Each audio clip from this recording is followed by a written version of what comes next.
ಈ ಸ್ಪೂನಲ್ಲಿ ನಾನು 1/2 ಸ್ಪೂನಷ್ಟು ಅರಿಶಿನ ಪುಡಿ ಹಾಕೋತಾ ಇದ್ದೀನಿ. ನಾನಿಲ್ಲಿ ನಿಮಗೆ ತೋರಿಸ್ತಾ ಇರೋ ಗ್ಲಾಸಲ್ಲಿ 1.5 ಗ್ಲಾಸಷ್ಟು ನೀರು ಹಾಕ್ಕೊಂಡಿದ್ದೀನಿ.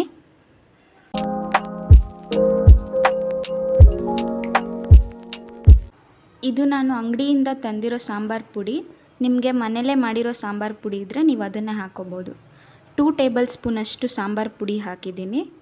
ಮತ್ತು 1/2 ಟೇಬಲ್ ಸ್ಪೂನಷ್ಟು ಚಿಲ್ಲಿ ಪೌಡರ್, ರುಚಿಗೆ ತಕ್ಕಷ್ಟು ಉಪ್ಪನ್ನು ಹಾಕ್ಕೊಂಡು ಕುಕ್ಕರ್ ಲಿಡ್ನ ಕ್ಲೋಸ್ ಮಾಡ್ಕೊಳ್ಳಿ.